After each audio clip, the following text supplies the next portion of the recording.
and it won't result in the goal you want, which is the structure's collapse. The structure will not collapse by you pinging against it because it will harden every time you ping on it.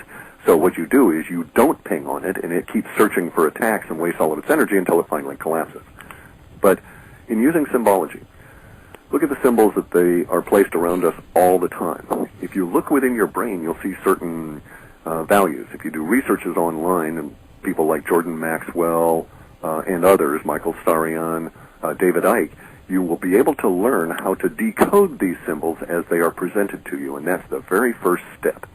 So when I go out and I see a movie now, if I did so, I would annoy the crap out of people by saying, oh, look, there's that New World Order symbol in there, right?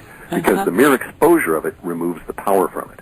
So that's the first step, is to become aware that you're swimming in them and no longer accept them willingly and blindly. Reject them. Hold them up to examination.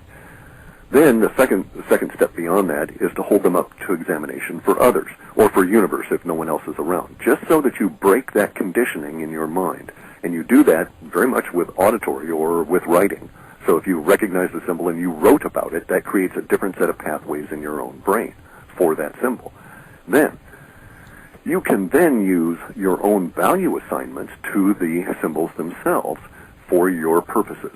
And so this is basically, if you will, the whole premise in that movie, in that DVD, The Secret, where you find all these values and you, or all these symbols, and you assign values to them that are beneficial to you, and it causes universe to react in a positive way. And that's kind of the same sort of technique or magic, if you will, that the powers that be are attempting to use. So we see certain things like in the martial arts. There's a level of symbology in there, but you'll notice there's a distinct difference between those schools of martial arts where the uniforms are kept simple down to just the belt and the white gi or black, or as opposed to those schools of martial art where they festoon themselves with all of the little battle symbols.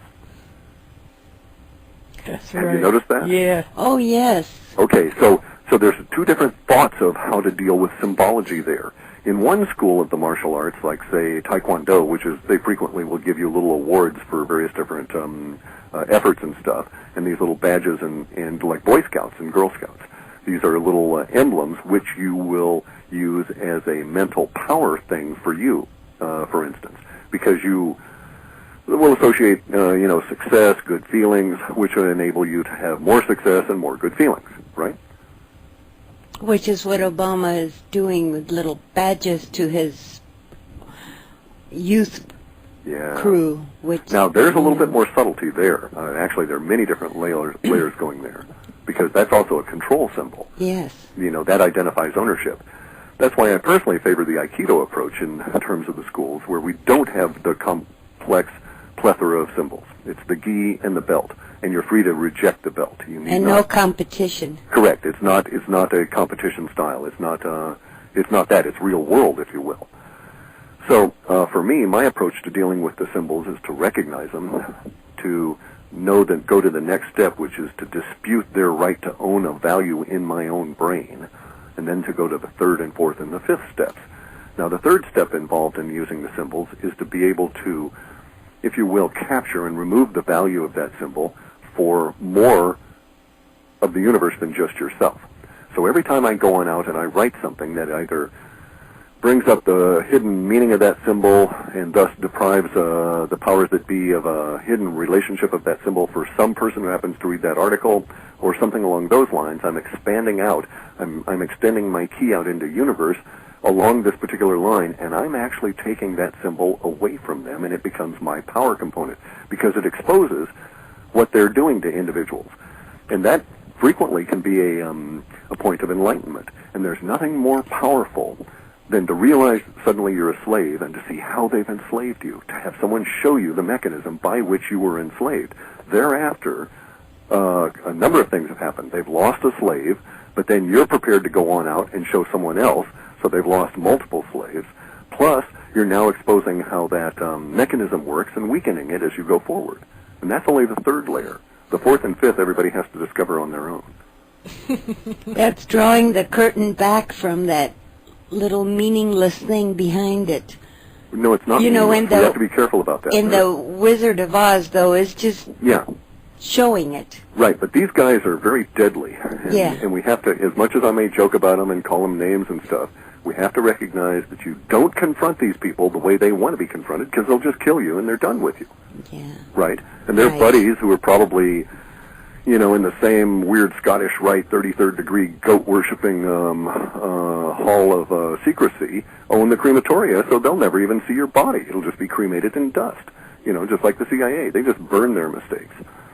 So, under the circumstances, you cannot confront them on their own terms, but you can do things like gradually and consistently, in a growing fashion, remove the power that all these symbols give to them. And there are symbols in there, and there are power connections in there that you wouldn't believe me if I told you, so you better go read Michael Sarian and David Icke, because some of these power symbols go up many layers up into John Dee and some of these people that were back in the 1500s that set up this deal with the macrobes to begin with.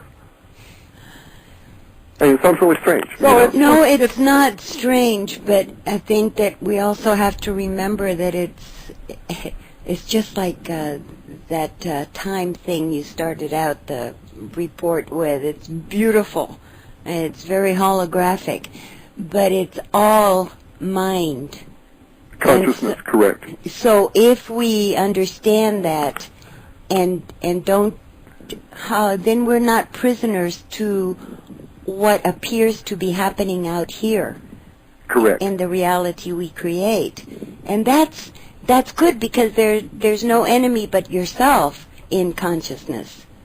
Correct. And the place you start is always working on yourself. That's Yes. my point. You don't want to go on out and try and, you know, as much as you might be frustrated or enraged or whatever about your current circumstances, you don't want to go on out and try and be violent with some minion of the powers that be.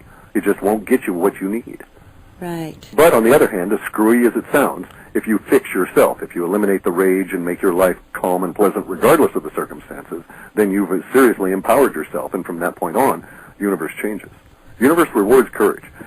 It's really odd. When you're really afraid and you really don't want to do it, if you get off your butt and go and do it, you're just absolutely staggered by what happens.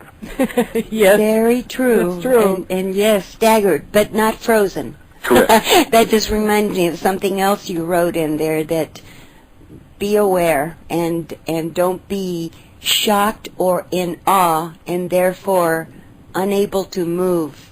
That's also part of the you'll symbols perish. too. You know, they use that against us.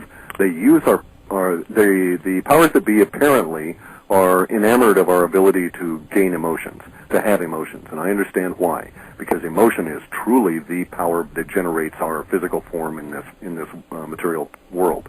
But they will use emotional states, shock and awe, to fixate you and allow them to control you. So it's necessary that we learn to control our monkey mind, but we also learn to control which is intimately bound up with the emotions, but to control it as a tool that we have control over, and we sever those symbolic relationships that allow others to reach into our mind and cause us to think certain ways. Yeah, and there lies behind that our true secret weapon. Yes. And it's a shocking thing. It changes your whole world, you know. Right, and we have to realize that our emotions are not who we are. That has to be understood, because otherwise it's, I'm feeling this and I'm feeling that, and that could be another whole... That's a trap itself, correct. Yeah. Krishnamurti used to try and refer himself, you know, to eliminate the ego and say, this speaker, this individual is feeling this. Right. And it helps if you phrase yourself. There's lots of different mental tricks you can use to aid yourself, techniques as you go along. But it is very difficult. Everybody backslides continuously or you're threatened by it. It's worse than trying to, quit addictive behavior like smoking, because it is a mental process that you can never put down. Mm-hmm. Yeah. But, on the other hand, if you just get on the path, then instantly you have willpower, because you exercise it. It doesn't exist until you exercise it. The more you exercise it, the better you get at it, and the bigger it grows, and the will is where you need to go, not the mind. Most people, they start following in on mind and doing psychiatric stuff. The mind is infinite. You'll always chase it, you'll never catch it. So I just say to hell with it. I want to develop my willpower, and then my willpower will force my mind to do as I choose. And damn, it sort of worked. Damn if it doesn't. That's excellent, Cliff. Thank you, Cliff. Sure thing. Good. All right. All right. I guess we That's just it, go get take that first and second step and build the momentum, huh? Yeah. All right. Until we meet again. Okay. Thanks, guys. Take care, everybody. And thanks for listening.